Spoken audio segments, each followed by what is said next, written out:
Bwana Yesu asifiwe. Ndugu zangu, napenda kuendelea na lile neno la Kutoka Mwanzo 1-4. Nuru ya Mungu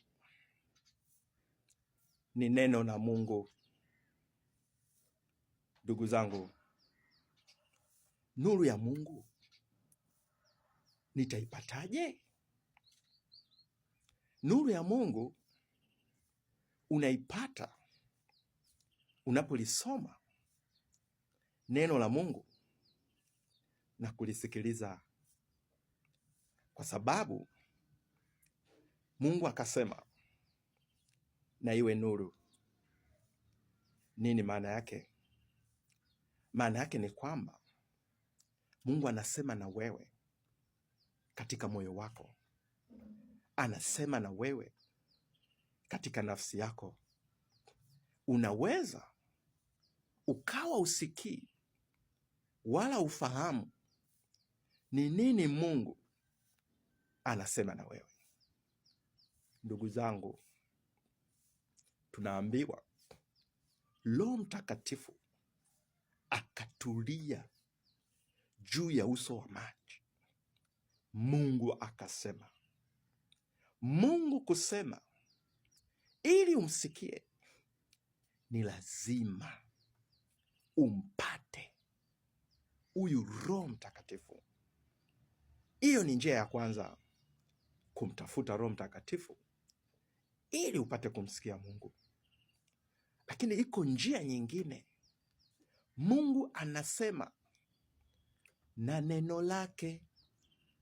Unapolisoma neno la Mungu, ni Mungu anazungumza na wewe. Lakini njia ya tatu, njia rahisi kabisa, ni kutulia, ni kukaa na kutulia na kusema moyoni mwako, ewe Mwenyezi Mungu, sema na mimi. Sema na mimi katika jambo hili, katika dhiki hii, katika shida hii. Nitatokaje katika tatizo hili? Nifanyeje kazi hii ili iweze kuniletea matunda? Unanena na Mungu kwa kutulia, kwa kufahamu ndani ya moyo wako. Unanena na Mungu kwa njia ya maombi.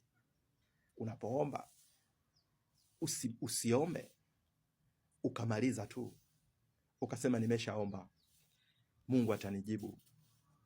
Ndugu zangu, unapomwomba Mungu, mwambie Mungu, sema na mimi, zungumza na mimi kwa lugha ya picha, kwa lugha ya video, kwa lugha ya sauti.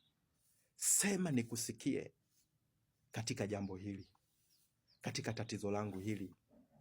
Naye Mungu ni mwaminifu. Ndugu zangu, Mungu anasema nasi kwa njia nyingi, lakini kama wanadamu tunakuwa tumesongwa na mambo mengi na dhiki za ulimwengu huu na sauti nyingi, tunashindwa kumsikia Baba Mtakatifu. Ndugu zangu, turudi leo, tusikilize, tutulie kumsikiliza huyu Mungu. Basi ninashukuru sana kwa nyinyi mnaonifuatilia na kunisikiliza. Bwana Mungu awabariki.